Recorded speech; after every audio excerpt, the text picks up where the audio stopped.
boy again, Adewale. Welcome to Arsenal Fans Football Podcast, the shows that gives you the back-to-back football content. Finally, it is the end of the season already as Arsenal welcome Wolverhampton Wanderers for their 38th game of the season. They haven't lost the title to leaders Manchester City, so it's an awful experience, but we'll go again next year. Right now, I'm in the studio with my brother, Mr. Okoyemi. Mr. Okoyemi, welcome once again. It's been a long time. How have you been?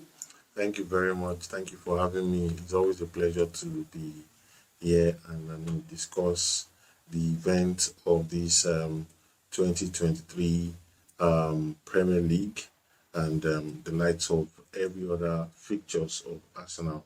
As we know, Gunners for life. Yeah, it is well known now that we've lost the title to Manchester City. Having been top of the league for 240 something days. I think we break and break the history as we are said to be the highest bottlers in the league history. Because talking of being the highest bottlers in the Premier League, we were on top of the league for quite some days. So we end up losing the league to Manchester City. So what do you think is what would we have done better? Was it the manager inexperience, or why do you think we lost the league to Manchester City at the end? Haven't been on top of the table for so many days. I mean, overall, it's not a bad event. It's not a bad turnout of event. However, should we have won the league or should we have kept being on top of the league all till the end? I mean, that's happened. And, this is football where anything can happen.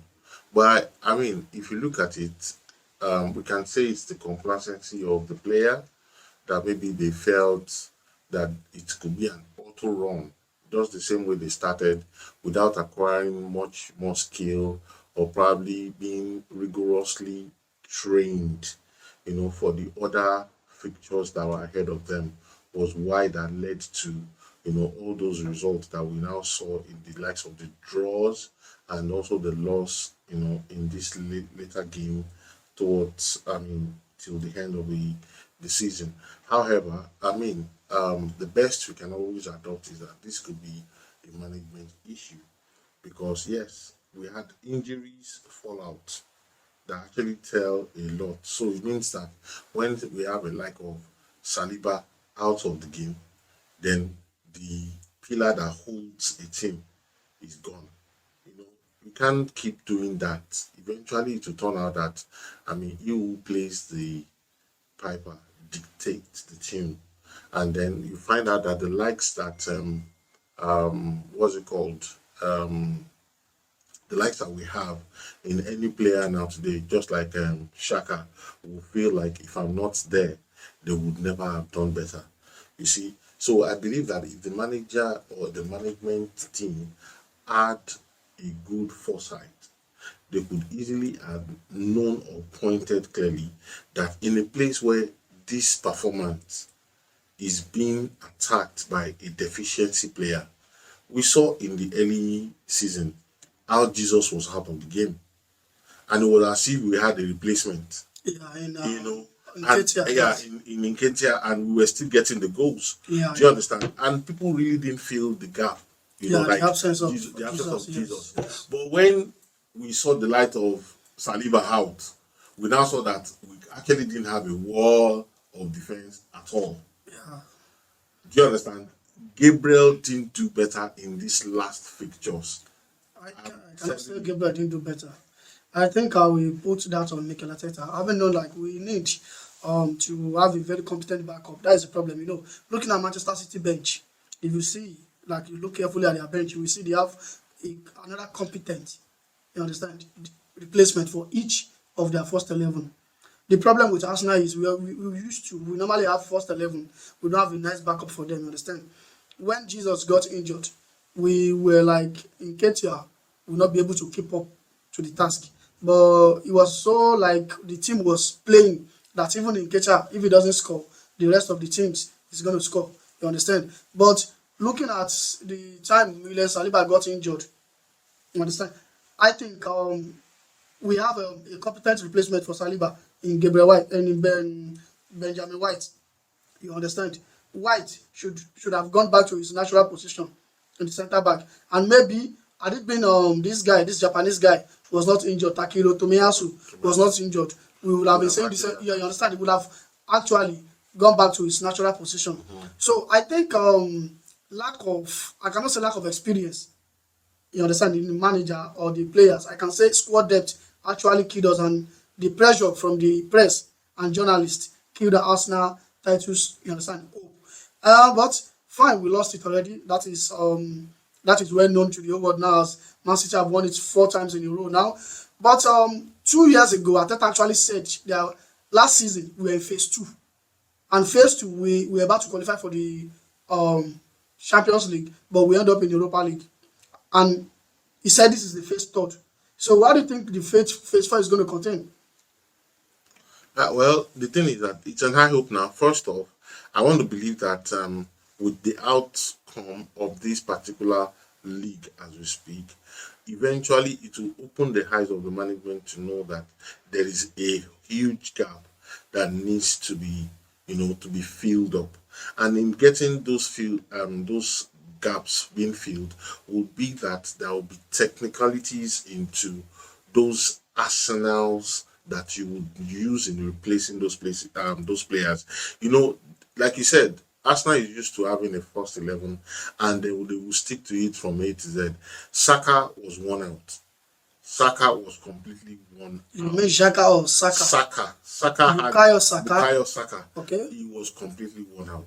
He Yeah. couldn't, because yes, we had a substitute for him, Who? but yet maybe Nelson would have Chelsea actually was been also injured. He was injured for quite I'm some. even saying that for the run of the whole of the season, Saka had how many games played?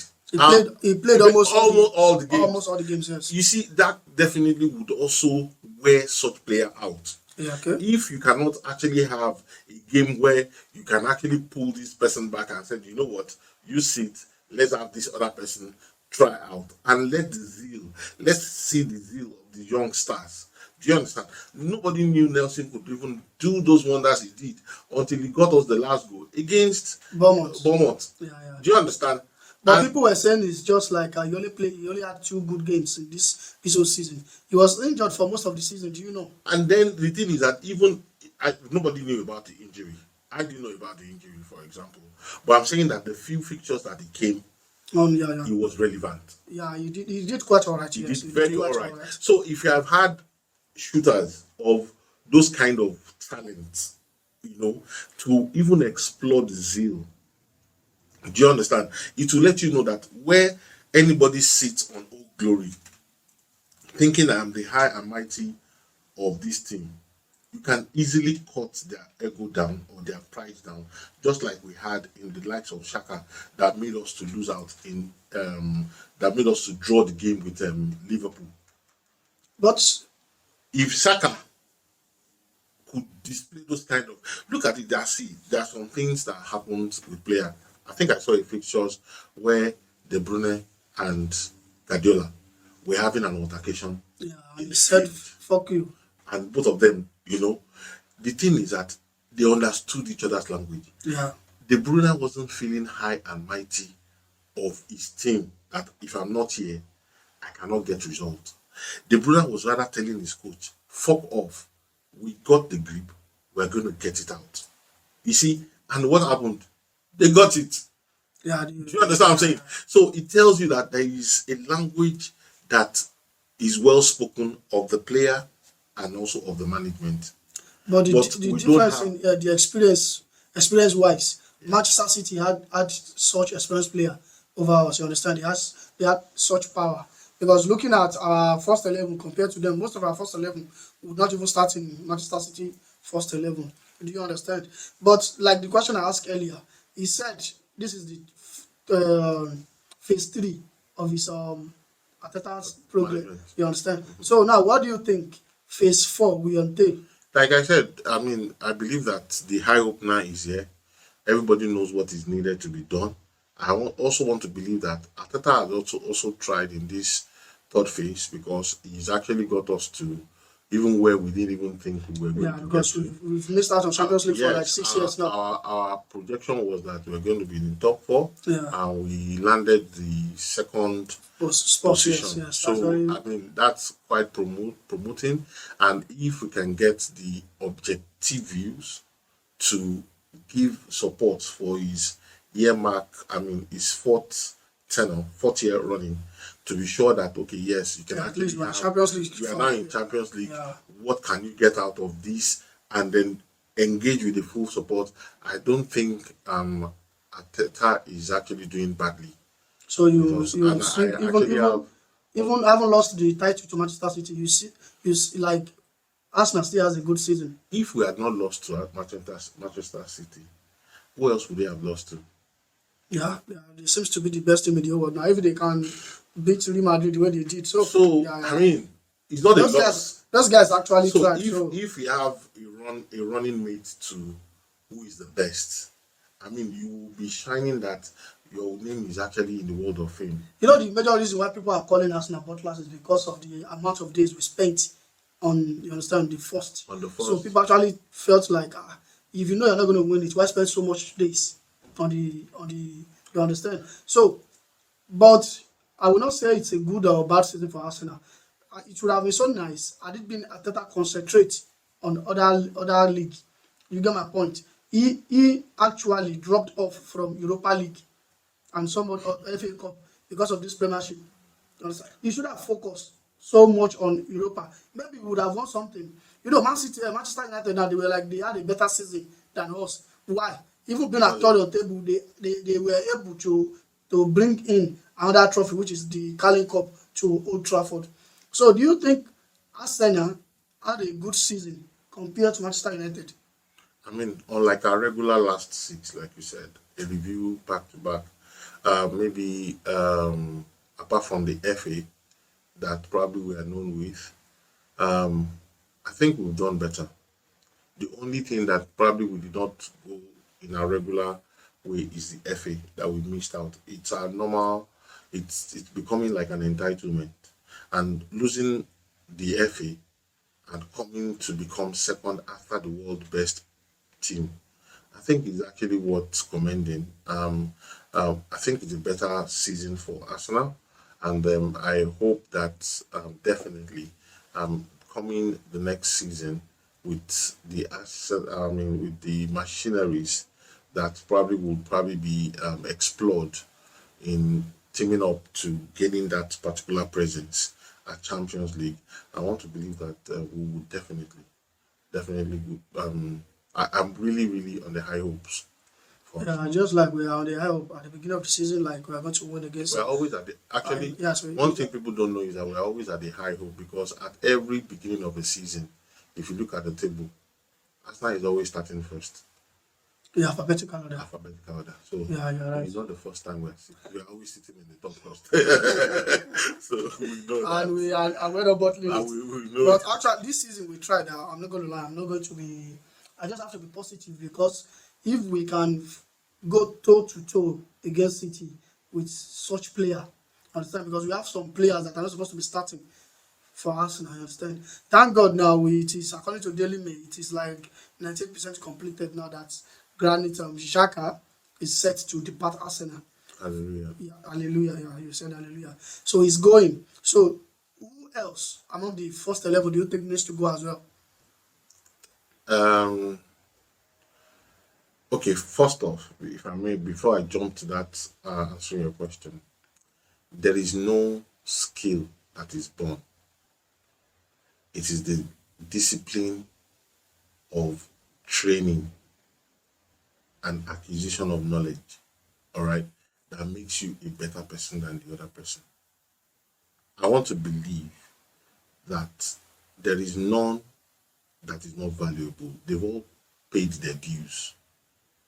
None of them, even the most stupid question they said is not so stupid because it can still be used as an example As an example, yes. for the other.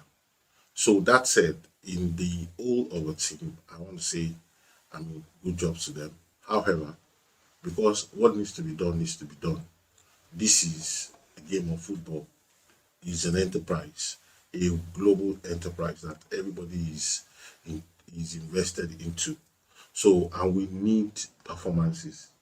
In order to get this performance, I believe that come 2024 Premier League season, we will not have the likes. I, I am so praying.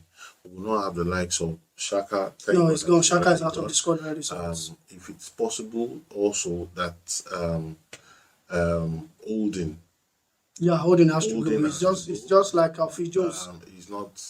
I mean, he's not doing anything in Arsenal. He's just occupying the seat. Also, I mean, let's look at our midfield. Let's go to our centre forward. I mean, Odegaard is not doing badly. Like you can't He's replace. not. He's the current captain and Yeah, I'm saying he's not doing badly, but yeah, there are rooms for improvement.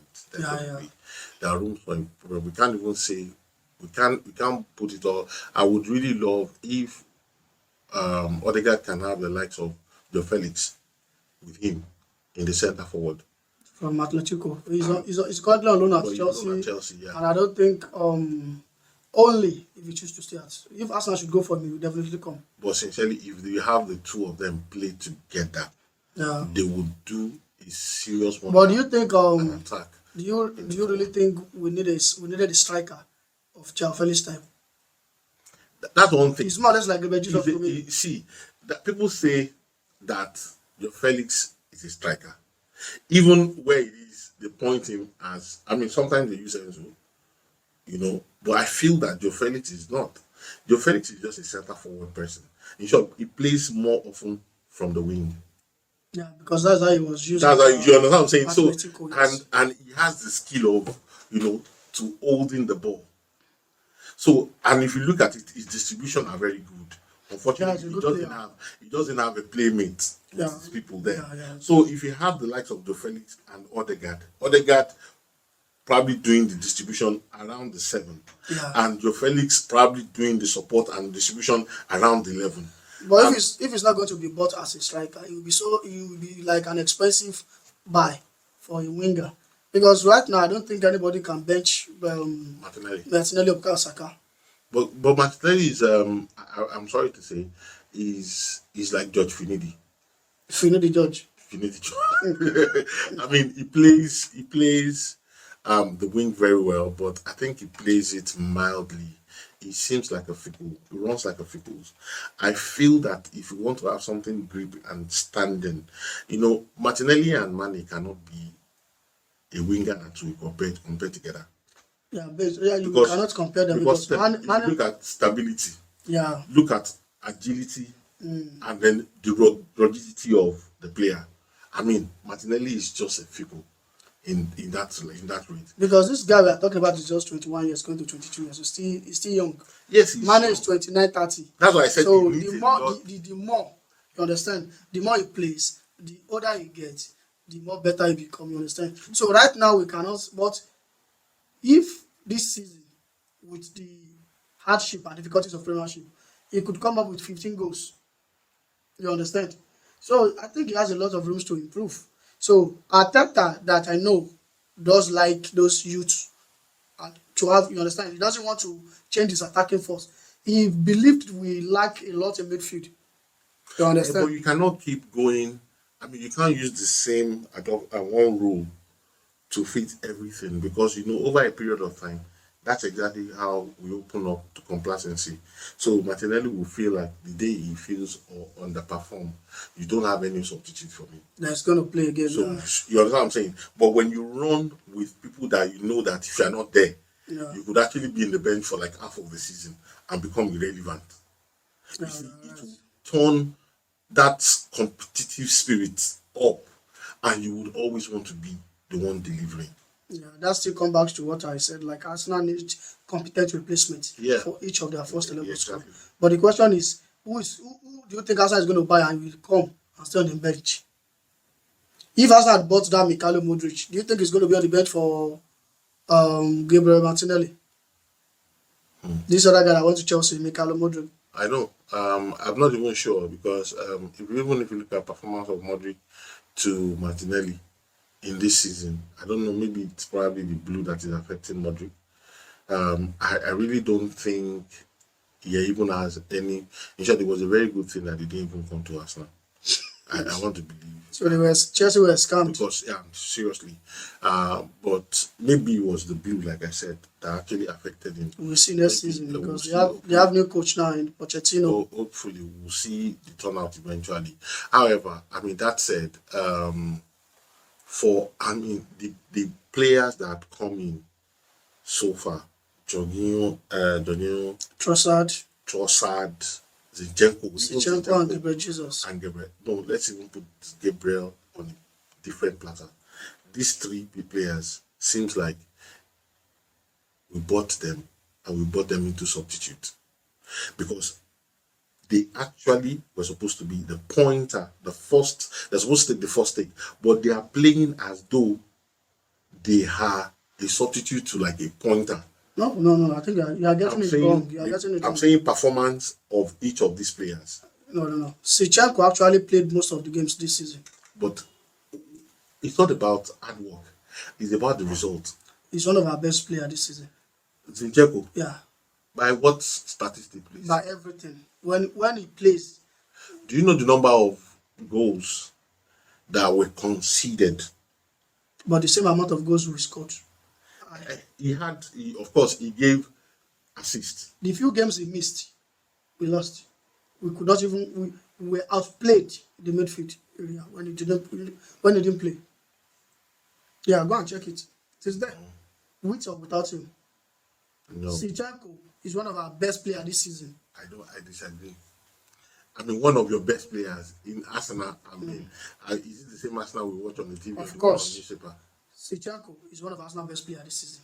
Do you know the guy had a lot of deficiency with his Defending wise. overlapping? Defending wise, yes. So So whenever he plays, he doesn't give room to attack us. We hardly get attacked when he plays. Because he's always an additional man in the midfield whenever we have Zinchenko there. Because he's always overlapping. That is why let me tell you something. Let me put this Arsenal to that time of Barcelona. Do you think Barcelona had good defenders too back then? No, they don't. But because you will not have the time to attack them, that's why you see whenever Barcelona is attacked, they concede a goal. You understand? When Zinchenko is playing and Arsenal is playing, you don't get the chance to attack Arsenal because they will be up on you. Do you get my point? When Arsenal is playing and Zinchenko is there, you argue because it is like an additional man in the midfield. You don't pass down midfield so instead of attacking Arsenal. So, but when they are down, when they let their guard down, they attack Arsenal. You understand? When they get tired, at the beginning of the season, Zinchenko was the main man there. He has the highest touches, even sometimes more than Odegaard. At the beginning. But at the end of the day, when they start getting weak, Thomas Partey start playing like he doesn't know how to play, and the rest, you understand? Xhaka too is out of the game. Martinelli is not even playing. There are some matches now for like 7 games that Martinelli didn't perform. Martinelli did not perform for like 7 games. And people were like shouting for Trossard to come in. Then he came in, he actually did some wonders, scored 1 goal, like almost 7 assists or so. But you see, the problem is not Zinchenko. The problem is when you cannot rotate your squad. Arteta did not want to rotate his squad. And that is what is giving us no problem. Look at Guardiola, how many tactical changes he has done. Guardiola can switch John Stones to right back, to left back, to an attacking midfielder. Instruction is just make sure you don't lose. You understand? But Arteta goes with just same pattern for a whole season. That's why when it got to a point, they sat down, the other coaches sat down, and they tried to find out the Arsenal weak link. And they found out it was through Gabriel Martinelli and Zinchenko. That is when the problem starts. You understand? Against Liverpool, that's where our problem. Club told his players, go through Zinchenko. You will get what you want. And they actually did. You understand? Against a certain team, through him. Against West Ham, through him. Even Brighton. You understand? So a lot of things is because those games that I've just mentioned, Thomas Partey was off in those games. So that's why he benched Thomas Partey for like 2 or 3 games. Do you get my point? So I think comes next season, we have Champions League now. We have FA Cup, we have Carling Cup. Arteta needs to leave this building or whatever it is. He needs to bring in an experienced player. Understand? So according to Daily Mail, Arsenal is set to let go of 8 players. Granit Xhaka is there. And I see like Kirentin, he also wants to leave for first team start. So I think he need a regular start. So Yeah, he's not been getting yeah, so he said he wants to leave. So I think he wants to go. Then I think there's a negotiation going on between Arsenal and Reece Nelson. So if he choose to stay, but if he doesn't, he needs to go. And the likes of Pepe, who is on loan, needs to go. Folani Balogun, that's playing at Ligue 1, whatever it is, he said he doesn't want to go on loan again. He said that he start for Arsenal, he doesn't want to stay on bench, and he doesn't want to go on loan. So I think Arsenal need to cash in on him. And we have Cedric Suarez, who is on loan at Southampton. You understand? They were even on loan at Fulham, sorry. So we have to say that. So Pablo Mari has been sold automatically. You understand? So, but now Arteta is trying to bring in more experience. Everybody knows we are interested in Declan Rice and Moses Caicedo. But right now, the talk of town is Arsenal is interested in Ilkay Gundogan of Manchester City. Yeah. So do you think as Arteta is supposed to go for such player?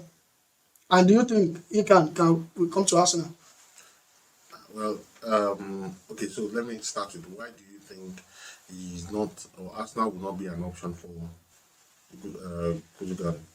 Because he's coming from Manchester City, England, and the respect, and he is a Manchester City captain, and haven't played under Arteta before as the assistant back then. I understand. So I don't think he will want to. Sometimes some players value the club and respect the club. Some players, once they will leave your club, they don't want to play around you anymore. To keep that respect, like okay, I used to be Arsenal captain. Unlike you see what happened. Can you see the pressure and the whatever it is that happened between Aubameyang and Arsenal? You see the second leg when we played them, you see his face, the expression. He was not really happy. He felt like this is where I used to be respected. Now, do you get my point? So I think he might not want to come to Arsenal based on that fact. But footballers, anything can happen. It is business for them. If he actually had passion for Man City, I don't think he's going to join Arsenal. I mean, if they have a relationship while Arteta was there, and also you know that Arteta and Guardiola also have a very good working relationship as well. So I don't see it's not a possibility. I will probably see that. I mean, a lot of talk and transaction might probably just be on the gun and eventually might seal the deal for Arsenal. But is it a good buy for Arsenal? Of course, because sincerely, I mean, Gundogan will probably give us that confidence that we need in the experience that we lacked. Because I can see at the point we lacked experience. So definitely, I mean, it's going to be a good one if we have the likes of Gundogan. Of course, he might probably be contesting the captain as well, because a captain in a city where probably they are Champions League holder, they are league holders. It doesn't matter. If you like be a Champions League, be the champion. I'm just saying it might just be a condition to his buy. No, I don't think Arteta is going to take off captaincy from Odegaard. He's one of the best midfielders in the league this season. Yeah, I'm not disputing that fact, but he's just still learning. He doesn't have the skill set with Kevin De Bruyne. He still doesn't. So it's the last episode of 2022-2023, 38 games of the season. So Arsenal versus Wolves, Aston Villa, Brighton, Brentford, Man City, Chelsea, Newcastle United, Crystal Palace, Nottingham Forest, Everton, Bournemouth, Leeds, the relegation fighters versus Tottenham Hotspur, Leicester, relegation and West Ham.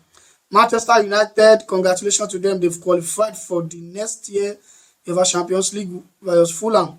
Southampton, already relegated, versus Liverpool. They actually tried this season, Liverpool. People were like, they will be like Chelsea, they will not even qualify for UEFA Conference League, but they managed to qualify for Europa League. Yeah. What's your take on that? Why do you think they started very low, or what's the major problem at Liverpool? With Liverpool, I think the first thing first is the whole squad was quite shaking at first. They didn't have the likes of their regular. Mane was out. Who else left again? Nobody. They only sold money. Okay, it's only money that. And they brought in what is this guy from this Dutch league guy? No, there's this new guy. This new guy that, yeah, I remember that guy. Forgotten his name now. Even I forgot this Let me check his name again. what is his name? This they signed one in January and they signed one in the summer to replace replace Sadio Mane. So aside of that, let us leave that. It's not our concern. So let's move on. So the battle of the survivor is Everton, Leicester, Leeds, and Southampton. Mathematically, Southampton is relegated. Darwin Nunes. Nunes, what you're trying to say. Oh, yeah. Yeah, Nunes is what I'm trying to say. Yeah, I just remember now. So Southampton is relegated already. So the spot now is between Leeds on 31 points, Leicester on 31 points, Everton on 33 points. So what do you think about these three?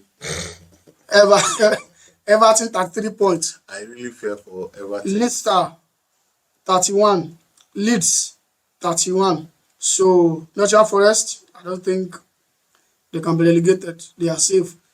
So Everton versus Bournemouth, Leeds and Tottenham.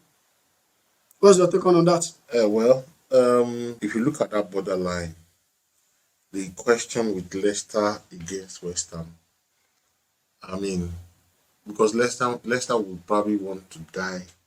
They were going to play a game of death. Yeah, because they need to They win. need a win. Yeah. And that win can Everton hold Bournemouth fourth. That's another thing. So, I mean, that's a game that we need to watch. And we need to watch like every beat and every microsecond tells what the hope of their fate will be like. So, what's it called?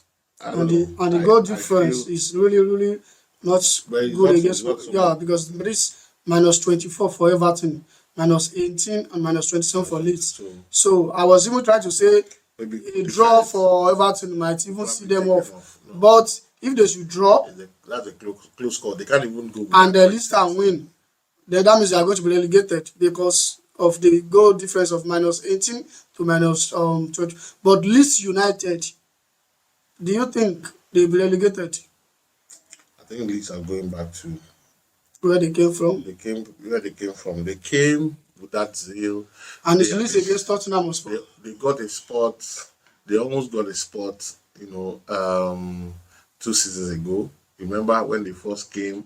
It was Yeah, like they were like everybody- Brighton they were then. like Brighton. So, but I mean, I think they've come to realize that Premier League is not about just the zeal. Maybe because they also- sacked their coach Bielsa. You know, since they sacked that man, Even with that, see, Premiership is not about your zeal to win. It's not about your skill to win. It goes along with experience. Maturity is exactly why you have a consistent top 4 of Premier League today. It's because these people knows the nitty gritty. So when people like, Liverpool will tell Arsenal, just before the new year, that they do not see Arsenal winning the league. Do you understand? You will know that this is experience that is actually talking. And even us, we know that we are only hanging on that topmost position by just a little peg, which could drop us. And we knew it. All right. So, and that is exactly experience that is viewing and that is speaking. But you can't just come and say, oh, yes, because you have had the skill set, you can do this. They will look at you.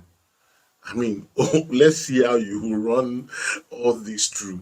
You understand? So I want to believe that Leeds City probably will be going back to the Division 1 and hopefully and hopefully they will come back they will stronger. come back better. Yeah, We wish them all the best. So congratulations to Bayern Munich. they stole the league from Bundesliga title rival Borussia Dortmund. 9 minutes. He scored in 89 minutes 89 minutes. to Wow. steal the league title from Borussia Dortmund, who could only draw 2-2 at home. Why? Wow. They also bottle it. So, congratulations. The Bundesliga trophy is going to Munich again. That's another Man City for them in their In their own then. in their in their own end. So we all need to take a look at that, but that is for Well, later. but Bayern Munich has actually not been so very Good this good season. this season. But I I mean- think since they sacked their coach, the coach was doing well until he was sacked. So and they brought in Chuke, who actually lost few numbers of games, but they were still he was like very fortunate to still have won the league. What do you think? Because the last time I checked, they were like 8 points behind Behind. Borussia Dortmund, and at the end of the day, they steal the title from Borussia Dortmund. Do you think that you can call them the butlers, or we should leave? Because The word to use is not the butler because this is Europe. So we will probably just stick to our English word as we are known for the butlers. so congratulations as well to Newcastle United. They have also qualified for the Champions League spot for the first time in 20 years. So why do you see Newcastle next year? It seems to be a very good team this year, but I mean, when you talk about a zeal and a team that probably they had the hand view at the beginning, in this season, it's Newcastle. They went for it. They coughed it out by crooks or nooks. They wanted that win. And excuse me. congratulations to them that you see whatever it is strategy that they brought in worked, and I see them as a very competitive team now. Can they make the mark in Champions League? Oh, absolutely. Yes, they have not been there in a while, so they want For to 20 years, I think they so. want For to 20 years, they they have not want been to there. make they will definitely want to make a presence, Yeah, of course. and they would be all out with all their supporters. Yeah, they're So going to try and sign a definitely, lot of big players. definitely, they are going to make a very huge mark. However, I want to believe that they can only manage. I don't think they have the temerity to, to function in all of those places, to do Champions League and also come back And play for the and Premiership play and for FA Cup and Carling Cup. Carling Cup. We shall see. They seems to be the richest club right now in the league. Yes, You understand? So, and they are going to want to try to buy a lot of players, but they cannot just spend money. You have to spend what you acquire, not because your your owner is rich does not mean they can just, you understand, invest without any income. They actually qualify. So I'm sure they'll be able to bring in some millions of pounds for their next. You understand? But do you think they will attract big names? Because I can see on Daily News that they were interested in signing Neymar. What is it that they cannot do? It's all about the money. It's Of all course, about the GDP. because Manchester City was more or less like them when they were bought by Right. the Sheikh So, Mansour, who says? and we started seeing the likes of Robinho, Yeah. started seeing the likes of Adebayo, started seeing big players, Aguero.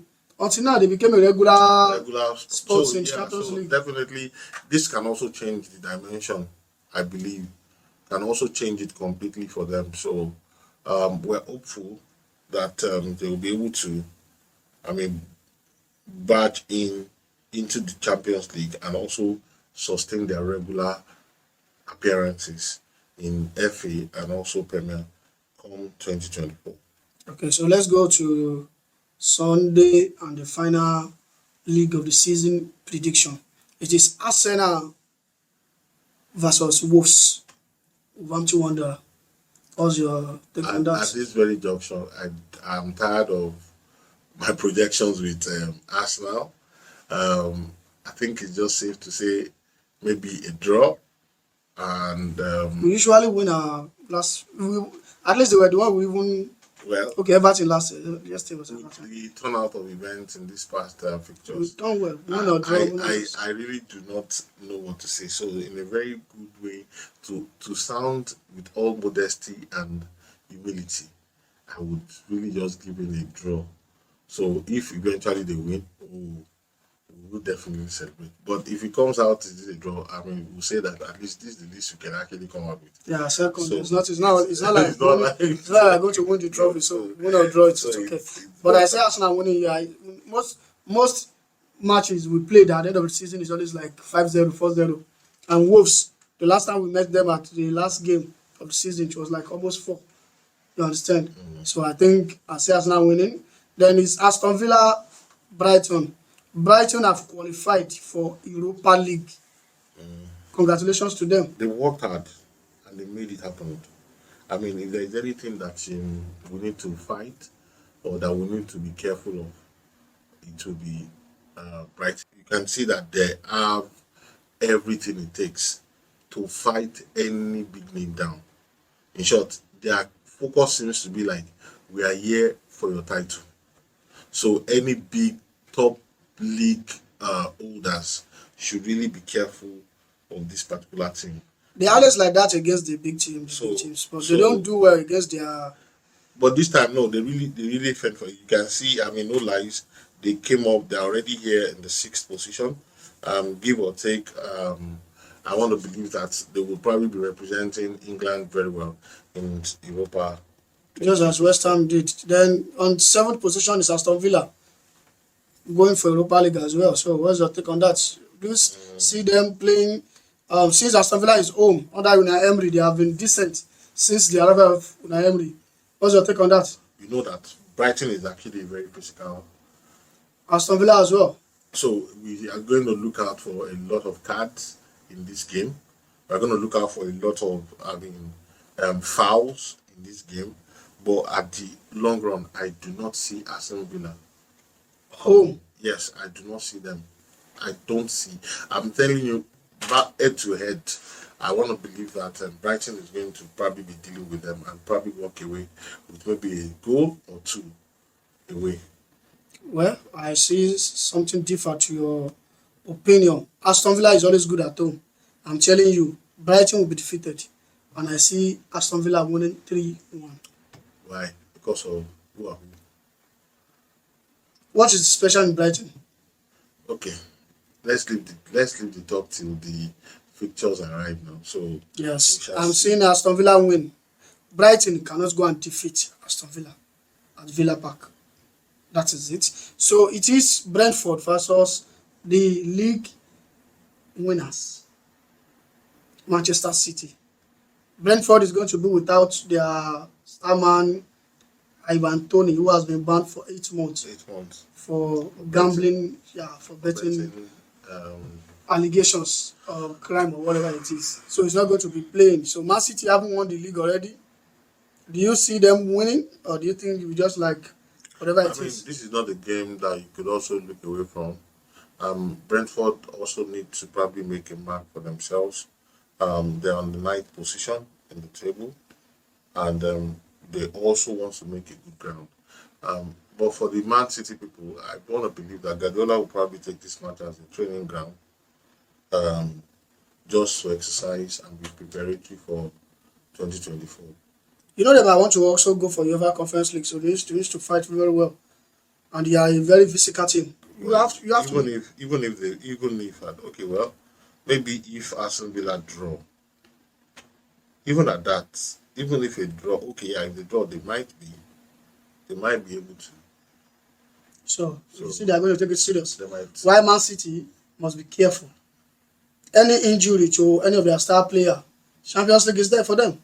FA Cup final is there for them against Manchester United as well. So they need to be careful. So, and I don't think Guardiola will want to risk any of his big player for title that he has won already.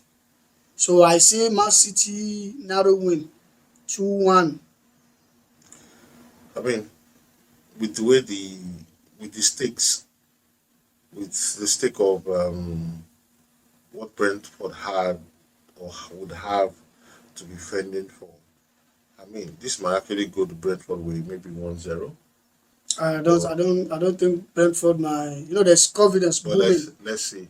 There's confidence booming in Man City now. Haven't won the league. Like they felt like they're not under pressure. They can You play differently when you're under pressure and when you're not under pressure. They can also actually work this over. I mean, let's just see because of what is at stake for Brentford. I mean, I might probably suggest that I may go Brentford with 1-0. Brentford wins. So we are saying Man City will not be able to score. Okay, that's apart. Then Chelsea, Newcastle. We need to discuss this. Yes, we have I to. mean, this is a walkover for. I mean, this is a complete walkover for Newcastle. Why? They are coming to Stamford Bridge. This is see finish. I don't understand what you mean by still finish. So just because They call you, hold on, wait. They call you loser 1, loser 2, loser 3, loser 4. So if I say who should I respond? you might maybe I might not want to say loser. I'm just saying that you are losing. What if you are trying to call somebody's name? I'm just saying loser. We know Chelsea. Chelsea. I say loser again. We know Become Chelsea. Chelsea. Loser again. Chelsea. We're saying loser again the 4th time. Chelsea. So even if I want to say look, Chelsea should say I'm here. No, that's an insult to Chelsea. Then you say, okay, don't bother saying it. Like, Yeah, Chelsea. we are ready. But let's forget the fact that let's just leave the I rivalry. mean, no shades thrown. I mean, all respect to, the Blues, but sincerely yours. I will definitely be doing a fasting and prayer session for you guys and the entire team of Chelsea and their supporters as well. And come 2024, maybe I might probably be sliding to a blue jersey. Because there is a battle of the third spot between Manchester and Newcastle United. So Man U is on 72 points, while Newcastle is on 70 points. You understand? And should Newcastle win, they will be 1 point ahead of Man U, which means Man U needs to win. Who are they playing? Man U needs to win Fulham to claim the third spot. Fulham is not an easy fight for Man U. It's not going to be easy, but they need to. If they are really looking to keep the third spot, they need to. So I see this match. Chelsea is not going to lose. I'm telling you. It's the end of the season. They have nothing to fight for. They are dead already. So what are they scared of? You understand? So I see this match is going to be so disappointing for Newcastle United. They will go with the hope of they are going to humiliate Chelsea, because Chelsea has been a walkover for most of the Premier League teams this season, including honourable Arsenal, that we humble them both home and away. And for the first time in so many years, you understand? So I don't see Newcastle humbling Chelsea. So it might be a narrow win or a draw. Chelsea win or draw. That's my take on that. So let's go to Crystal Palace, Nottingham Forest. They are fighting for nothing. They are not going to be relegated. I think Nottingham Forest is safe already. Crystal Palace is safe. So I don't see much in this. It's a friendly match. A friendly match, just to, it's a matter of respect. You understand? So I will let that go. Then Everton and Bournemouth. Everton needs to win. We talked about that already. Everton Yeah. definitely have to win that match. Okay. But do they have that? Do they have the skill set to hold us with Bournemouth? That's another thing. Hopefully, let's see how the game. So I wish them well because of our boy. What's his name again? Owobi. So I hope that it doesn't turn out that they are relegated. I hope that they make it.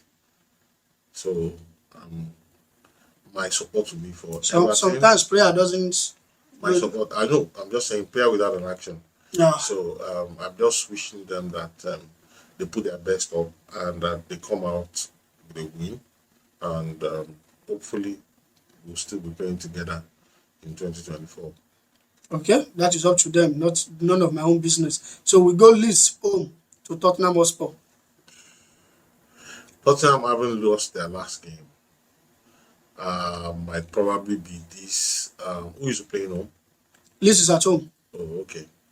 Well, and Leeds needs a win. yeah, I know. Leeds I needs know a win, a win while Leicester and Everton needs to lose for Leeds to for them to qualify. qualify. So mathematically, I don't think win. I'm not seeing Leeds coming. I know already Leeds is already relegated. I think they themselves knows that. So even if they play with all of their hearts to winning Tottenham, I don't see them coming. You don't say that. Should Everton lose, Leicester lose, Leeds win, they will be on 34 points. I don't see Everton losing that match. They know themselves what is at stake, so I don't see it happening. Okay. So that match, I see Leeds winning. To me, they are going to win Tottenham Hotspur. I mean, I care less. Okay. Let's. It's a bet now. I mean, I'm serious. They will win. So now it's up to Everton. Everton is at home. Yeah, that's one good thing about that. So that's a part. Then Leicester, West Ham. we talked about that as well.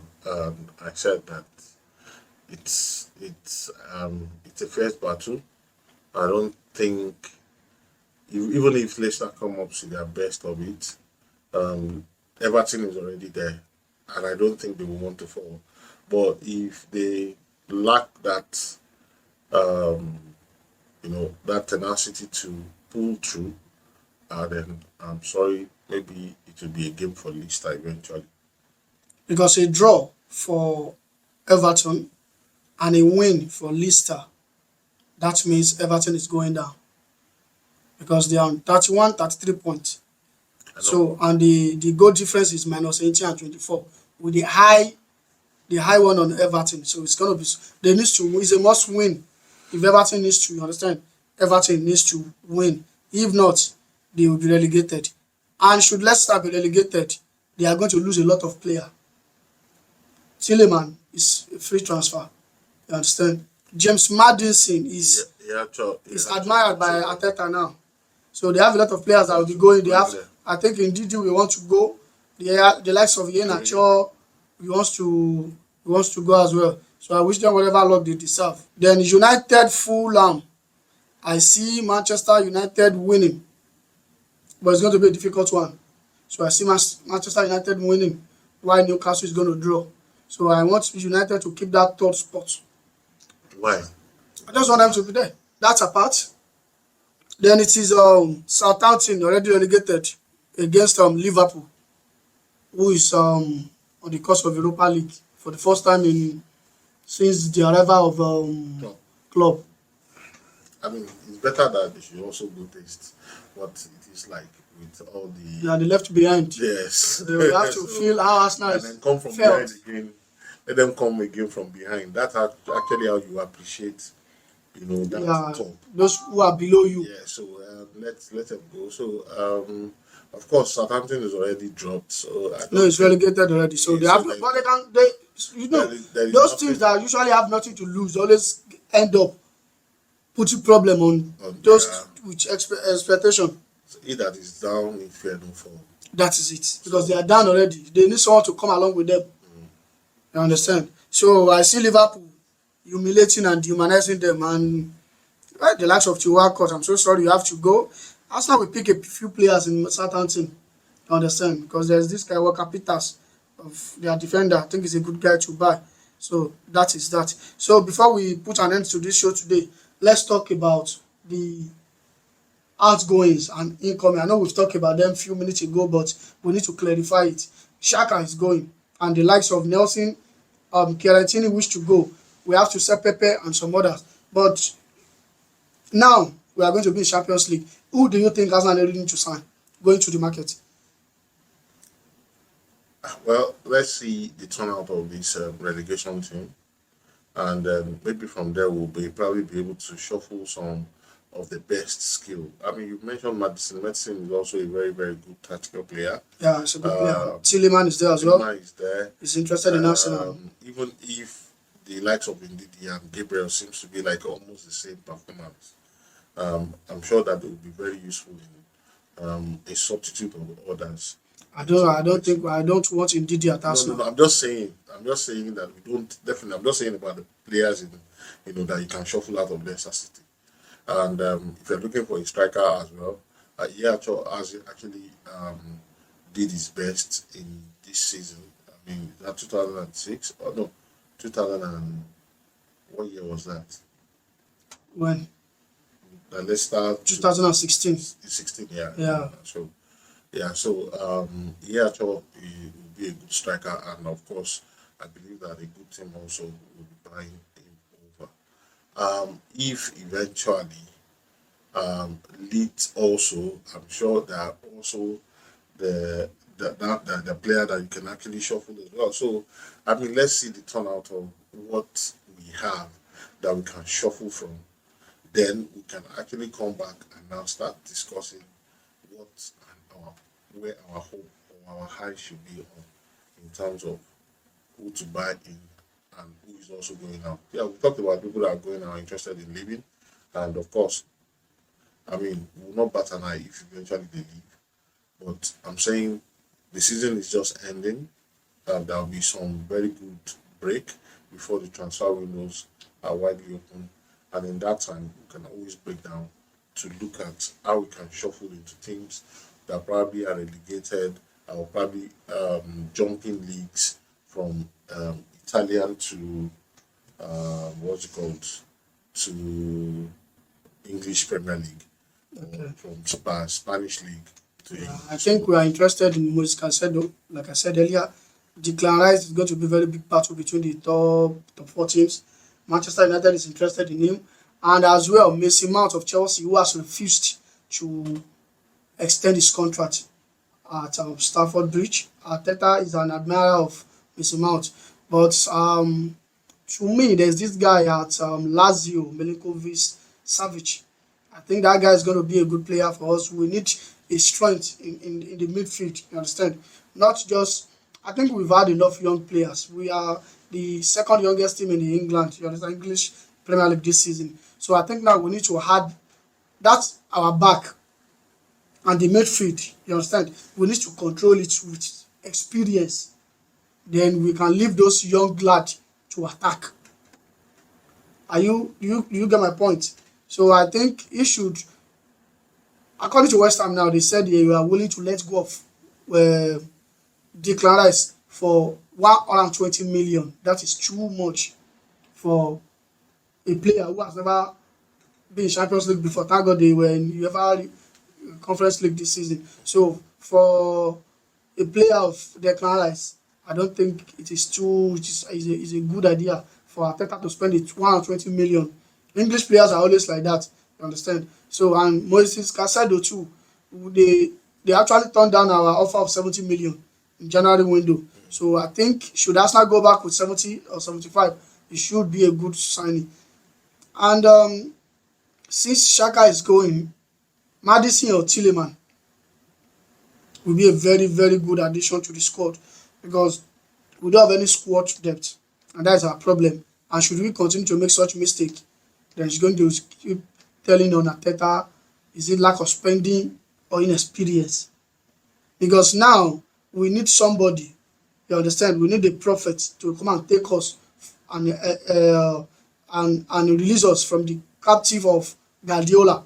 Because Guardiola actually turned that place. You can send me. Who? I'm a prophet. You're a prophet.